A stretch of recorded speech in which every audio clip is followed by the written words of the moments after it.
నమస్కారం దూరదర్శన్ వార్తలకు స్వాగతం నేను వినతి ముందుగా ముఖ్యాంశాలు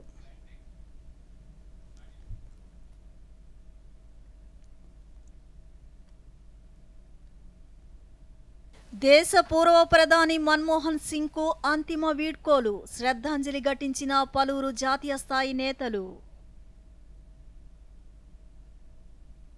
మన్మోహన్ సింగ్ స్మారక చిహ్నానికి కేంద్రం అంగీకారం దేశాభివృద్ధికి పాటుపడిన వారిని తాము ఎప్పటికీ గౌరవిస్తామన్న బీజేపీ నేత సుధాంశు త్రివేది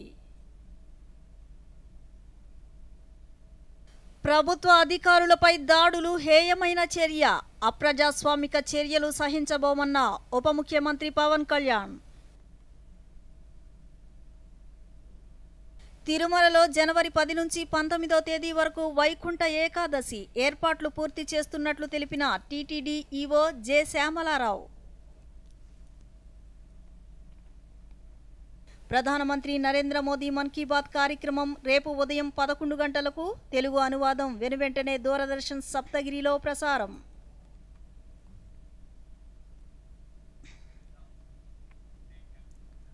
వార్తల్లోని వివరాలు యమునా నది ఒడ్డున నిగంబోధ్ ఘాట్లో మన్మోహన్ సింగ్ అంతిమ సంస్కారాలు అధికార సైనిక లాంఛనాలతో జరిగాయి.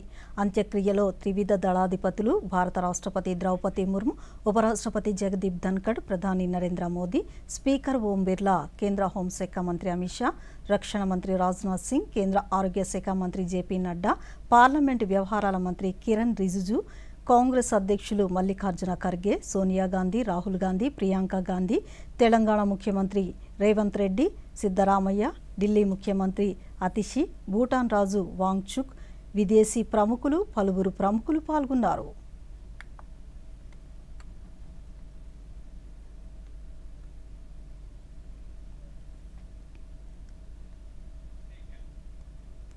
భారత పూర్వ ప్రధాని మన్మోహన్ సింగ్ పార్థివ దేహాన్ని ఆయన నివాసం నుంచి పువ్వులతో అలంకరించి ప్రత్యేక వాహనంలో కాంగ్రెస్ ప్రధాన కార్యాలయానికి తీసుకువచ్చారు. అంతిమ యాత్రకు అనుగుణంగా ఢిల్లీలో ట్రాఫిక్ను నియంత్రిస్తూ అధికారులు ఉత్తర్వులు జారీ చేశారు. ఏఐసిసి ప్రధాన కార్యాలయంలో ఆయన పార్థివ దేహానికి సోనియా గాంధీ, మల్లికార్జున ఖర్గే, రాహుల్ గాంధీ, ప్రియాంక గాంధీ, రేవంత్ రెడ్డి నివాళులర్పించారు. మన్మోహన్ భార్య గురుచరణ్ కౌర్, ఆయన కుమార్తె పార్థివ దేహం వద్ద ఉన్నారు. మహానేతను కడసారి చూసుకునేందుకు ప్రజలు, అభిమానులు ఏఐసిసి కార్యాలయానికి తరలివచ్చారు. అనంతరం ఈ ఉదయం 9 గంటలకు మన్మోహన్ సింగ్ అంతిమ యాత్ర ఏఐసిసి ప్రధాన కార్యాలయం నుంచి రాజ్ఘాట్ సమీపంలో ఉన్న నిగంబోధ్ ఘాట్ వరకు కొనసాగింది. మన్మోహన్ను తరలిస్తున్న వాహనంలో ఆయన పార్థివ దేహం పక్కన రాహుల్ గాంధీ ఉన్నారు. సైనిక లాంఛనాలతో కేంద్ర ప్రభుత్వం అంత్యక్రియలను నిర్వహిస్తోంది.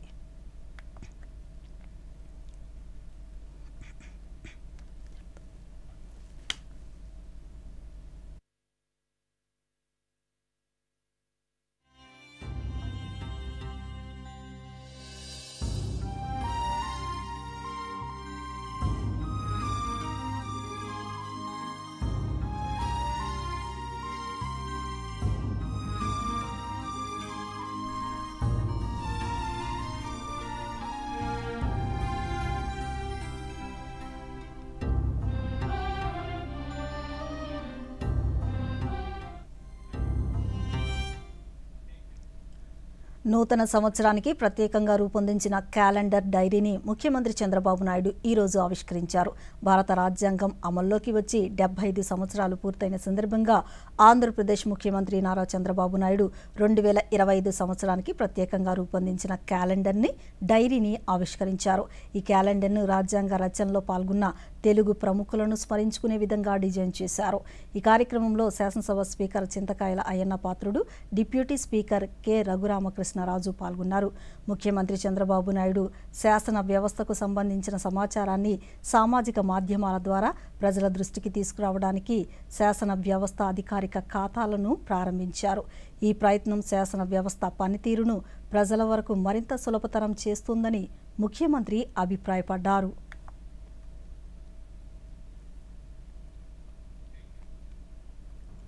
ఆస్ట్రేలియాలోని మెల్బోర్న్లో జరుగుతున్న బోర్డర్ గవాస్కర్ టెస్ట్ క్రికెట్ ట్రోఫీలో సెంచరీ సాధించిన విశాఖపట్నం క్రీడాకారుడు కె నితీష్ కుమార్ రెడ్డికి ముఖ్యమంత్రి నారా చంద్రబాబు నాయుడు అభినందనలు తెలిపారు. సామాజిక మాధ్యమం ఎక్స్ వేదికగా ఆయన స్పందిస్తూ అతి చిన్న వయసులో 4వ టెస్టు మ్యాచ్లోనే ఈ ఘనత సాధించిన 3వ క్రికెటర్గా నిలవడం హర్షించదగ్గ విషయమన్నారు. రంజీలో ఆంధ్ర తరపున ఎన్నో విజయాలు సాధించి అండర్-16లో ఎన్నో అద్భుత విజయాలు అందుకోవడం శుభపరిణామమన్నారు. ఇలాంటి విజయాలు మరిన్ని సాధించాలని, భారత క్రికెట్ జట్టులో రాణించి దేశానికి కీర్తి ప్రతిష్టలు తీసుకురావాలని ముఖ్యమంత్రి కోరారు.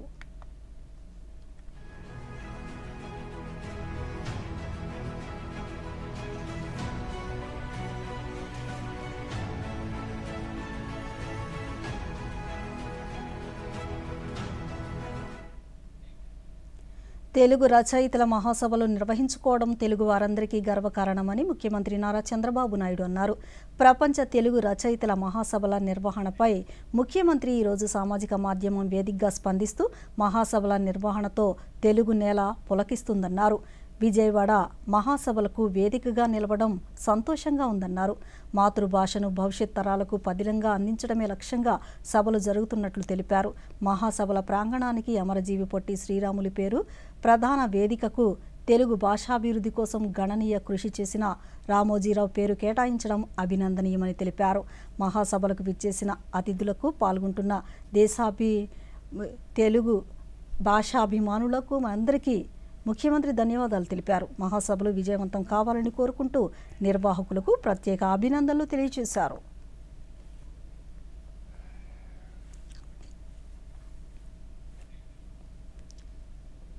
విధి నిర్వహణలో ఉన్న అన్నమయ్య జిల్లా గాలివీడి ఎంపీడీఓ సీఏ జవహర్ బాబుపై దాడి ఘటనను రాష్ట్ర ప్రభుత్వం తీవ్రంగా పరిగణిస్తుందని ఉప ముఖ్యమంత్రి కొణిదెల పవన్ కళ్యాణ్ అన్నారు.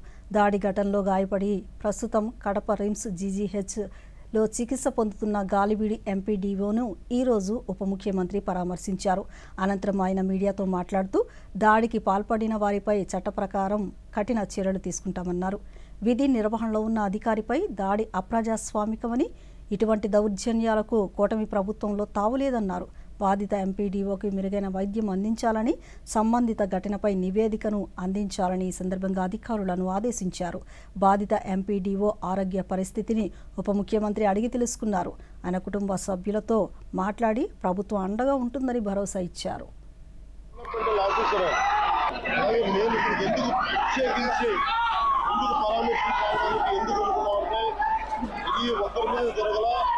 రాష్ట్ర యంత్రాంగం దాడిగా చూస్తున్నది జల్లా సుదర్శన్ రెడ్డి గారిని వ్యక్తి ఈరోజు జవహర్ బాబు గారి మీద దాడి చేయడం కాదు, ఇతనికి దాడి చేయడం అనేది కొత్త కాదు. జల్లా సుదర్శన్ రెడ్డి గారికి గతంలో కూడా ఈయన ఇదే ఎంపీడీఓలో ఈ ప్రతాప్ గారి మీద దాడి చేశారు, శేఖర్ నాయక్ గారి మీద దాడి చేశారు, అలాగే శ్రీనివాసులు రెడ్డి గారి మీద దాడి చేశారు. ఇది వీళ్ళ రాజ్యాలు అనుకుంటా ఉన్నారు. ఆయనకి హై బీపీ ఉన్న వ్యక్తి, హార్ట్ ప్రాబ్లం ఉన్న వ్యక్తి, పైగా కూర్చోబెట్టి కులాన్ని దూషించడం. నేను వీళ్ళందరికీ ఇదే చెప్తున్నాను మీకు. ఇది గత ప్రభుత్వంలా కాదు, ఇది ఇష్టారాజ్యంగా చేస్తాం. మేము కూర్చున్న వ్యక్తులం కాదు. మేము సాక్షాత్తు నేనే ఉప ముఖ్యమంత్రిగా ఉండి నేను తప్పు చేసిన శిక్ష పడాలి అని చెప్పి అసెంబ్లీలో చెప్పిన వాడిని. అలాంటిది మీరు ఇష్టారాజ్యంగా కూర్చొని అధికార విధులు నిర్వహిస్తున్న వాళ్ళ మీద దాడి చేస్తే ఏమాత్రం ఉపేక్షించాం. ఎస్పీ గారికి చెప్పాం, కలెక్టర్ దృష్టికి తీసుకొచ్చాం. రాష్ట్రాన్ని క్రీడాంధ్రప్రదేశ్గా తీర్చిదిద్దడమే ముఖ్యమంత్రి నారా చంద్రబాబు నాయుడు ప్రధాన లక్ష్యమని శాప్ చైర్మన్ అనిమిని రవినాయుడు అన్నారు. గుంటూరు జిల్లా తాడేపల్లి మండలం పెనుమాకలో 68వ త్రోబాల్ అండర్-17 బాలబాలికల ఛాంపియన్షిప్ పోటీలను రవినాయుడు ప్రారంభించారు. ఈ పోటీలకు 13 జిల్లాల నుంచి పలువురు క్రీడాకారులు పాల్గొన్నారు. ఈ సందర్భంగా ఆయన మాట్లాడుతూ దేశంలోనే అత్యుత్తమంగా రాష్ట్ర స్పోర్ట్స్ పాలసీని రూపొందించినట్లు తెలిపారు. క్రీడాకారుల ప్రోత్సాహకాలను భారీగా పెంచిన ఘనత రాష్ట్ర ప్రభుత్వానికే దక్కిందన్నారు. ఏషియన్, ఖేలో జాతీయ స్థాయి పోటీల్లో రాణించిన క్రీడాకారులకు 3 లక్షలు ప్రోత్సాహకంగా అందిస్తున్నట్లు తెలిపారు. ప్రతి నియోజకవర్గంలోని క్రీడా వికాస కేంద్రాలు ఏర్పాటు చేస్తామన్నారు. స్కూలు స్థాయి నుంచి క్రీడాకారులను తయారు చేయాలనేది ప్రభుత్వ ప్రధాన ఉద్దేశమని పేర్కొన్నారు.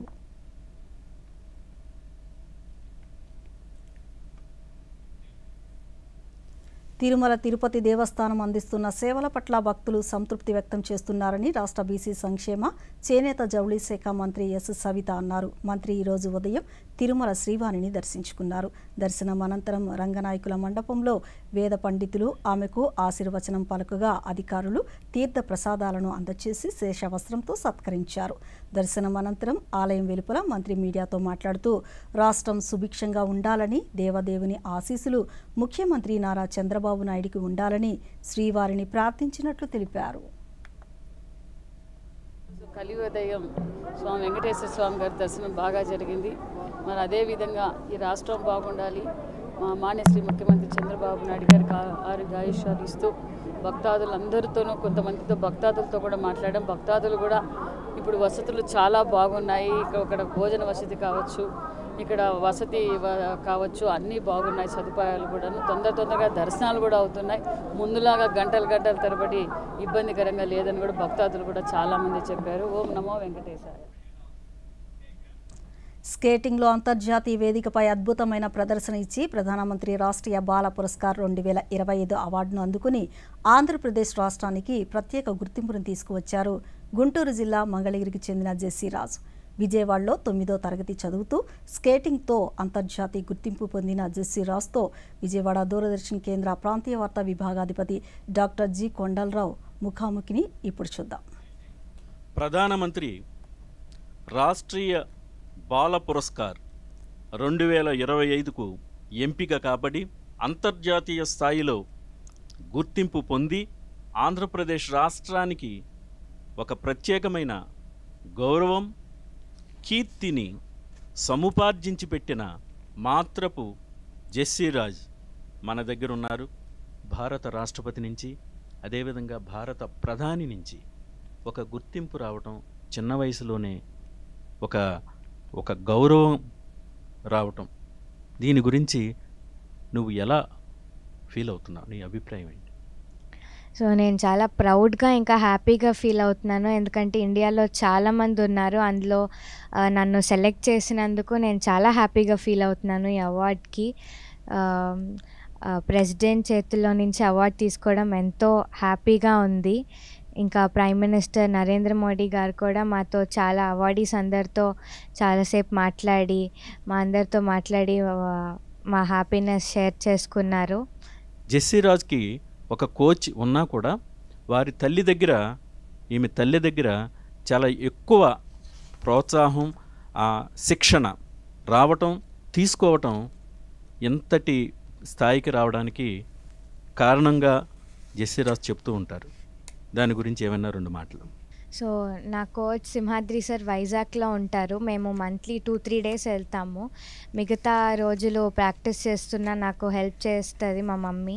రోజు ప్రాక్టీస్ తీసుకెళ్ళి నాకు అక్కడ ఏదన్నా మిస్టేక్ ఉన్నా చెప్తా ఉంటుంది. సో అలా నాకు హెల్ప్ చేస్తుంది. కోచ్ దూరంలో ఉన్నా, ఇక్కడున్న మంగళగిరిలో ప్రాక్టీస్ చేసుకుంటున్నప్పుడు హెల్ప్ చెప్పేది మా మమ్మీనే నాకు. మీ తండ్రి నుంచి ఏ విధమైన స్ఫూర్తి పొందినట్టుగా? ముందు మీ కోచ్ ఉన్నారు, మీ తల్లి గురించి, మదర్ గురించి తెలియజేశావు. తర్వాత మీ తండ్రి ప్రోత్సాహం ఎంతవరకు ఉంది? మా డాడీ కూడా నన్ను చాలా సపోర్ట్ చేస్తారు. మార్నింగ్ ప్రాక్టీస్కి తీసుకెళ్తారు, ఇంకా చాలా సపోర్ట్ చేస్తారు నన్ను. రాష్ట్ర ప్రజలకు ఉత్తమ సేవలు అందించడమే తమ ముందున్న ప్రధాన లక్ష్యమని రాష్ట్ర డీజీపీ ద్వారకా తిరుమలరావు స్పష్టం చేశారు. గుంటూరు జిల్లా మంగళగిరిలో పోలీస్ ప్రధాన కార్యాలయంలో రాష్ట్ర పోలీస్ శాఖ వార్షిక నివేదికపై డీజీపీ ఈరోజు ప్రత్యేక సమావేశాన్ని నిర్వహించారు. ఈ సందర్భంగా ఆయన మీడియాతో మాట్లాడుతూ ఈ ఏడాది సార్వత్రిక ఎన్నికలు జరిగినప్పటికీ నేరాల నియంత్రణకు విశేషంగా కృషి చేశామన్నారు. నేరాల నియంత్రణలో సాంకేతికతను వినియోగించినట్లు తెలిపారు. పోలీస్ స్టేషన్లో డ్రోన్ల సేవలను విస్తరించినట్లు పేర్కొన్నారు. గత ఏడాది కంటే ఈ ఏడాది అనేక కేసుల్లో పురోగతి సాధించినట్లు వివరించారు. తద్వారానే ఈ ఏడాది రాష్ట్రంలో నేరాల సంఖ్య గణనీయంగా తగ్గిందన్నారు. దేశంలో డిజిటల్ అరెస్టులు అనేవి ఎక్కడా లేవని, డిజిటల్ అరెస్టు అనే మాటను ఎవరూ నమ్మొద్దని ప్రజలకు సూచించారు. గంజాయి కేసులో ఇప్పటికే 21 మందిపై పీడీ యాక్టు నమోదు చేశామని, రానున్న రోజుల్లో గంజాయిని పూర్తిగా నియంత్రిస్తామని డీజీపీ పేర్కొన్నారు. వచ్చే ఏడాది మార్చి 31 నాటికి రాష్ట్ర వ్యాప్తంగా అన్ని ప్రాంతాల్లో 1,00,000 సీసీ కెమెరాలు ఏర్పాటు చేస్తామని వెల్లడించారు. ఎవరైనా ఎలాంటి నేరాలకు పాల్పడినా వెంటనే తమకు దొరికిపోతారని డీజీపీ హెచ్చరించారు. అవన్నీ చేయడం ద్వారా క్రైమ్ డిటెక్షన్ అదేవిధంగా ప్రివెన్షన్ కూడా బాగా జరిగింది. సైబర్ క్రైమ్స్ మాత్రం విపరీతంగా పెరిగింది, చూస్తాం 34% పెరిగింది. మేము పెద్ద కంగారు ఆందోళన చెందేటువంటి విషయం కాదు, ఎందుకంటే సైబర్ క్రైమ్ అనేది మిగతా హెడ్స్లో క్రైమ్ తగ్గుతూ ఉంది. సైబర్ క్రైమ్ పెరగటం అనేది ప్రపంచవ్యాప్తంగా ముఖ్యంగా భారతదేశంలో చూసుకుంటే ప్రతి చోట కూడా పెరుగుతూ ఉంది. దీని క్రైమ్ జరగడం ఒకటైతే క్రైమ్ రిపోర్ట్ చేయకపోవడం ఇంకొకటి. అదేవిధంగా ఎన్డీపీఎస్ యాక్ట్స్ కేసెస్ అంటే గాంజా కేసులు పెరిగినాయి, అంటే డిటెక్షన్ పెరిగింది, ఎక్కువ కేసులు పట్టుకుంటున్నాం. బట్ ఓవరాల్ క్రైమ్ చూడండి మీరు 5.7% తగ్గింది. ఇంతకుముందు రిపోర్ట్ అయిన దానికన్నా కొంచెం 5.8% తగ్గింది. ఇది ఒక సూపర్ హిట్. రోడ్ యాక్సిడెంట్స్ అనేవి ముఖ్యంగా ఈ మధ్య ప్రభుత్వం చాలా సీరియస్గా చూస్తుంది. ముఖ్యమంత్రి గారు ప్రతి రివ్యూలో కూడా చెప్తా ఉన్నారు, మన దేశంలో డిజిటల్ అరెస్ట్ అనేది లేదు. దయచేసి అందరూ వినండి, అర్థం చేసుకోండి, మీ ద్వారా ప్రజలకు కూడా తెలియజేస్తా ఉన్నాను. ఇప్పుడు చిన్న విరామం తీసుకుందాం. అకాల వర్షాలు, తుఫాను వైపరీత్యాలకు దిగులే పడకండి. పంటకు బీమా చేయండి, సురక్ష కవచం పొందండి. ప్రకృతి ప్రకోపించిన దుర్ఘటనలు ఏవైనా చింతలన్నీ మీరు ఇక వదలండి. पंटक बीमा हमने फसल बीमा योजना को अधिक प्रभावी बनाया, उसके दायरे में ज्यादा किसानों को लाए. ఇప్పటికే 19,67,00,000కు పైగా రైతు దరఖాస్తులకు పంట నష్టపరిహారం అందింది. రబీ పంటల బీమా కోసం వెంటనే రిజిస్టర్ చేసుకోండి. బ్యాంక్ బ్రాంచ్ బీమా company, agriculture credit society, common service centre CSC ని సంప్రదించండి లేదా www.pmfpy.gov.in లో ఆన్లైన్లో అప్లై చేయండి. బీమా కంపెనీ ప్రతినిధి ద్వారా ఇంటి వద్దే ఉండి ఎయిడాప్ ద్వారా బీమా పొందొచ్చు. పంట బీమాకు సంబంధించిన సమాచారం కోసం హెల్ప్ లైన్ నంబర్ 144447కు కాల్ చేయండి. పంటకు బీమా చేయండి, సురక్ష కవచం పొందండి. చెక్ వెళ్ళి తీరాలి. అరే గేమ్ వదిలేసా, నెలైంది కంప్లైంట్ చేసి, బ్యాంక్ రిఫండ్ చేయడమే లేదు. కంప్లైంట్ చేయాలి. అరే కూర్చోండి, ఇక్కడి నుంచి చేసేయండి. ఆర్బీఐ ఒంబడ్స్మన్ కి ఎలా? ఆర్బీఐ అధికృత బ్యాంకులు, ఎన్బిఎఫ్సిలు లేదా డిజిటల్ లావాదేవీల ప్లాట్ఫామ్స్ అన్నిటి గురించి మీరు ఫిర్యాదు చేయొచ్చు ఇంట్లోంచే. ఆర్బీఐ సిఎంఎస్ పోర్టల్ పై. ఇదిగో చెక్ మేట్. కంప్లైంట్ చేయాలా? ఆర్బీఐ అంటుంది విషయాలు తెలుసుకోండి, జాగరూకంగా ఉండండి. మనందరికీ ఒక కల ఉంది. అధునాతన మరియు అభివృద్ధి చెందిన భారతదేశాన్ని నిర్మించడానికి మనం మన ఆదాయ పన్ను రిటర్నును ఫైల్ చేయడం ద్వారా ఈ కలను సాకారం చేసుకునే దిశగా బలమైన అడుగు వేస్తాము. ఒకవేళ మీరు 2024-25 అంచనా సంవత్సరానికి సంబంధించి మీ ఆదాయ పన్ను రిటర్నును సకాలంలో ఫైల్ చేయలేకపోతే చింతించకండి. ఆలస్య రుసుముతో మీ ఆలస్యపు ఆదాయ పన్ను రిటర్నును ఫైల్ చేయడానికి చివరి తేదీ 31 డిసెంబర్ 2024. మీరు ఇప్పటికే 2024-25 అంచనా సంవత్సరానికి రిటర్న్లను ఫైల్ చేసి అందులో ఏవైనా పొరపాట్లు చేసి ఉంటే మీ సవరించిన రిటర్నును ఫైల్ చేయడానికి ఇది సరైన సమయం. 31 డిసెంబర్ 2024. మరింత సమాచారం కోసం మరియు ఇన్కమ్ ట్యాక్స్ రిటర్న్ ఫైల్ చేయడం కోసం సందర్శించండి incometax.gov.in. ఈ ప్రాసెస్ సులభం మరియు పూర్తిగా ఆన్లైన్. ప్రతి ఆదాయ పన్ను చెల్లింపుదారు ఒక జాతి నిర్మాత. తిరిగి వార్తలకు స్వాగతం. నూతన సంవత్సర వేడుకలను పూల మొక్కలతో జరుపుకోవాలని జన విజ్ఞాన వేదిక రాష్ట్ర అధ్యక్షులు సురేష్ అన్నారు. కర్నూలు కలెక్టర్ కార్యాలయం ముందు ఈరోజు నిర్వహించిన కార్యక్రమంలో ఆయన పాల్గొన్నారు. ఈ సందర్భంగా ఆయన మాట్లాడుతూ నూతన సంవత్సర అభినందనల సమయంలో పూల బొకేలు, స్వీట్లు, గ్రీటింగ్ కార్డులకు బదులు పూల మొక్కల ద్వారా నూతన సంవత్సర శుభాకాంక్షలు తెలపాలన్నారు. బొకేలు, గ్రీటింగ్ కార్డుల వల్ల ఎలాంటి ప్రయోజనం ఉండదని, పూల మొక్కలతో ఎంతగానో ఉపయోగంగా ఉంటుందని అన్నారు. రాష్ట్ర వ్యాప్తంగా ఒక పిలుపునిస్తుంది. జనవరి 1 నూతన సంవత్సర శుభాకాంక్షలు. ఈరోజు ప్రజలందరూ కూడా ఆనందోత్సాహాలతో జరుపుకుంటారు. అయితే అందరూ చాలా చోట ప్లాస్టిక్ని విరివిరిగా విచ్చలవిడిగా వాడుతున్నారు. అదేవిధంగా బొకేలను వాడుతున్నారు. బొకేలే కూడా ఒక రోజు కంటే ఎక్కువ చేతిలో ఉండవు.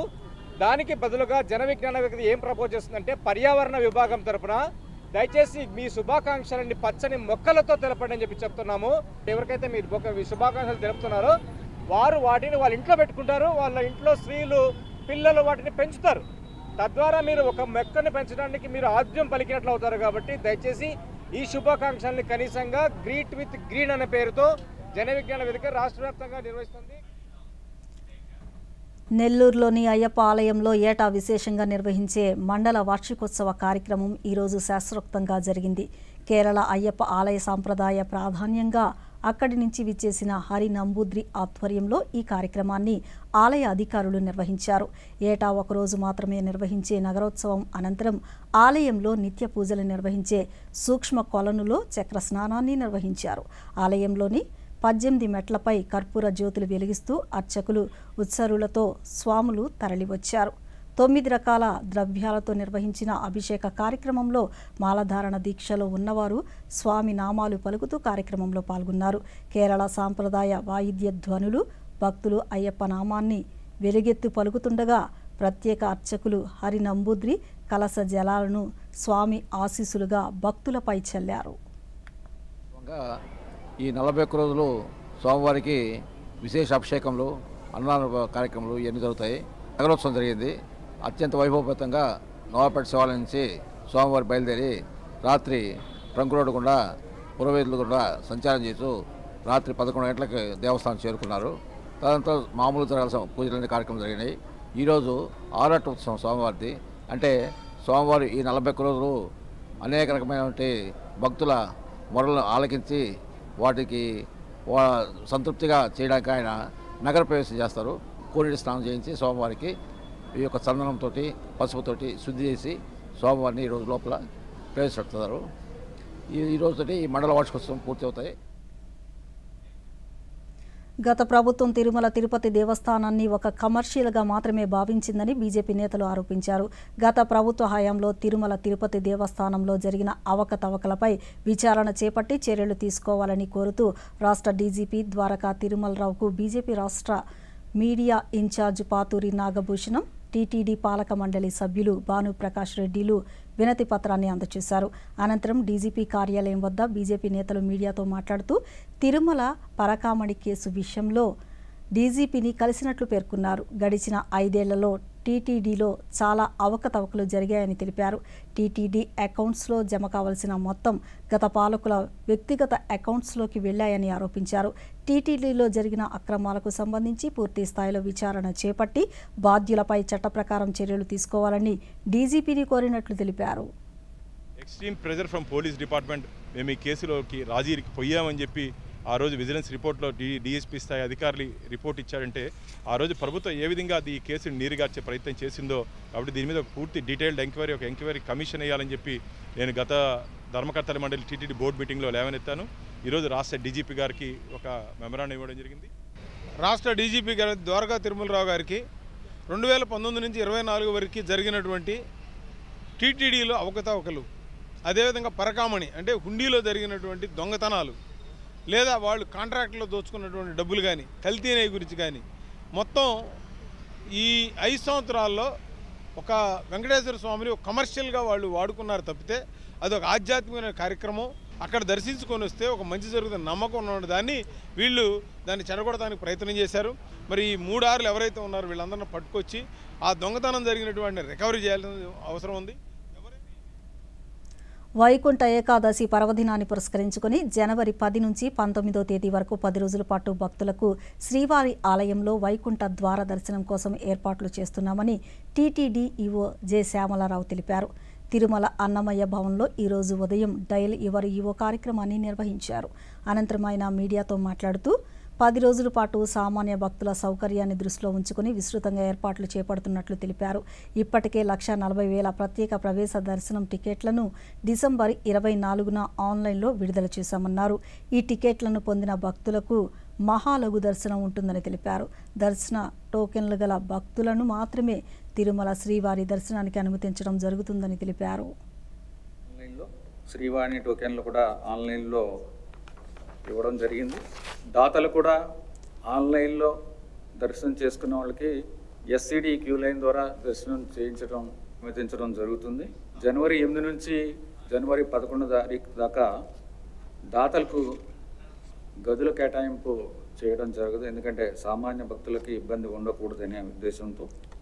అలాగే తిరుపతిలో 8 కేంద్రాలు, తిరుమలలో 1 కేంద్రం, మొత్తం 91 కౌంటర్ల ద్వారా ఎస్ఎస్డి టోకెన్లు ఇవ్వడం జరుగుతుంది. జనవరి 10, 11, 12 తేదీలకు సంబంధించి 1,20,000 టోకెన్లు జనవరి 9వ తేదీన 5 గంటల నుంచి స్కేటింగ్లో అంతర్జాతీయ వేదికపై అద్భుతమైన ప్రదర్శన ఇచ్చి ప్రధానమంత్రి రాష్ట్రీయ బాల పురస్కార్ 2025 అవార్డును అందుకుని ఆంధ్రప్రదేశ్ రాష్ట్రానికి ప్రత్యేక గుర్తింపును తీసుకువచ్చారు గుంటూరు జిల్లా మంగళగిరికి చెందిన జెస్సీ రాజ్.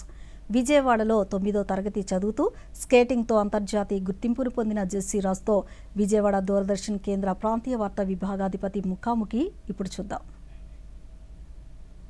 ప్రధానమంత్రి రాష్ట్రీయ బాల పురస్కార్ 2025కు ఎంపిక కాబడి అంతర్జాతీయ స్థాయిలో గుర్తింపు పొంది ఆంధ్రప్రదేశ్ రాష్ట్రానికి ఒక ప్రత్యేకమైన గౌరవం, కీర్తిని సముపార్జించి పెట్టిన మాత్రపు జెస్సీ రాజ్ మన దగ్గర ఉన్నారు. చాలామంది విద్యార్థులు, యువత మొబైల్స్కి ఎక్కువ దాసోహం అయిపోవటం, మొబైల్లోనే కాలాన్ని వెళ్ళబుచ్చటం, లేదంటే టీవీ ఛానల్స్ ముందు కూర్చోవటం, సినిమాలని ఇలా ఎక్కువగా సమయాన్ని వృధా చేస్తూ ఉంటారు, వేస్ట్ చేసేస్తూ ఉంటారు. అవసరమైన అంశాల కంటే అనవసరమైన అంశాల్లోకి ప్రవేశిస్తూ ఉంటారు. అలా కాకుండా నీకు నీ దారి విజయపదం వైపే వెళ్ళడానికి కారణం ఏంటి? నేను ఫ్రీగా ఉన్న టైంలో స్విమ్మింగ్కి వెళ్తాను, కొన్ని art works, painting and drawing అలా చేస్తాను. ఏమి చేయటం ఎక్కువ ఇష్టం నీకు? నాకు డ్రాయింగ్ అండ్ పెయింటింగ్ చాలా ఇష్టము. నేను చాలా చేశాను ఇప్పటి వరకు. నేను చాలా డిఫరెంట్ ఆర్ట్ వర్క్స్ కూడా చేస్తూ ఉంటాను. ఈసారి వచ్చినప్పుడు స్టూడియోకి తెచ్చి మాకు కూడా చూపించు. తప్పకుండా చూపిస్తాను. Okay, thank you. All the best. Wishing you. ఇంకా భవిష్యత్తులో రాబోయే రోజుల్లో ఇంకా మరిన్ని రాష్ట్ర స్థాయిలో, దేశ స్థాయిలో, అంతర్జాతీయ స్థాయిలో మరిన్ని విజయాల్ని సాధించి ఈ రాష్ట్రానికి, మన దేశానికి పేరు తీసుకురాగలవని నీకు మరోసారి అభినందనలు తెలియజేస్తూ కంగ్రాచులేషన్స్. విద్యుత్ ఛార్జీల భారం ప్రజలపై మోపారంటూ ఆందోళన చేసే అర్హత వైకాపాకు లేదని శ్రీకాకుళం శాసనసభ్యులు గొండు శంకర్ అన్నారు. ఈరోజు శ్రీకాకుళం జిల్లాలో ఆయన మీడియాతో మాట్లాడుతూ గత 5 ఏళ్ల పాలనలో విద్యుత్ కొనుగోలు పేరుతో ప్రభుత్వ ఖజానాకు కోట్ల రూపాయల నష్టం వాటిల్లిందన్నారు. కూటమి ప్రభుత్వం అధికారంలోకి వచ్చిన నాటి నుంచి నేటి వరకు కరెంట్ కోతలు లేకుండా నిరంతరాయంగా విద్యుత్ సరఫరా అందిస్తున్నట్లు చెప్పారు. తక్కువ ధరకే దొరికే విద్యుత్ను ఎక్కువ ధరకు కొనుగోలు చేసి పెనుభారాన్ని విద్యుత్ సంస్థలపై వేసినట్లు వివరించారు. ముఖ్యమంత్రి నారా చంద్రబాబు నాయుడు నేతృత్వంలో కూటమి ప్రభుత్వం రాష్ట్రంలో అన్ని వ్యవస్థల పనితీరు మెరుగుపరుస్తూ సమిష్టిగా ముందుకు వెళుతున్నట్లు పేర్కొన్నారు. ఉనికి కోసం వైఎస్ఆర్ కాంగ్రెస్ పార్టీ అడపాదడపా ఇలాంటి కార్యక్రమాలు చేపడుతుందని ఆయన తెలిపారు.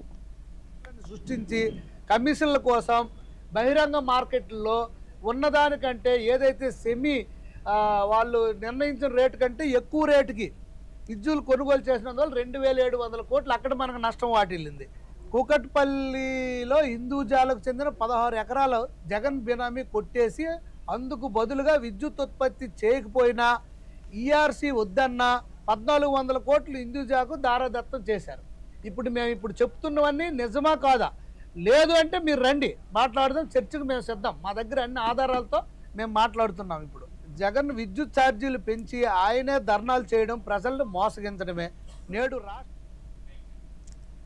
దేశంలోని సుప్రసిద్ధ పుణ్యక్షేత్రాల్లో ఒకటైన శబరిమల అయ్యప్ప ఆలయంలో మండల దీక్షాకాలం ముగిసింది.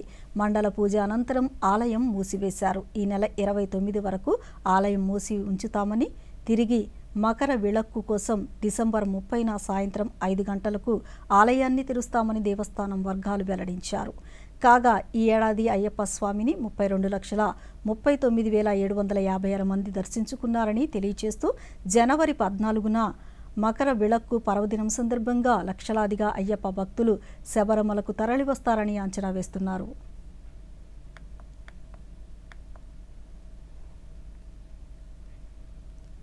ప్రధానమంత్రి నరేంద్ర మోదీ తన మనసులోని భావాలను దేశ ప్రజలతో పంచుకునే మన్ కీ బాత్ కార్యక్రమం 117వ సంచిక రేపు ఆదివారం ఉదయం 11 గంటలకు ప్రసారం అవుతుంది. ఆకాశవాణి సమన్వయంతో దూరదర్శన్ ఛానల్ మన్ కీ బాత్ కార్యక్రమాన్ని ప్రసారం చేస్తాయి. ఈ కార్యక్రమం తెలుగు అనువాదం వెనువెంటనే దూరదర్శన్ సప్తగిరిలో ప్రసారం అవుతుంది.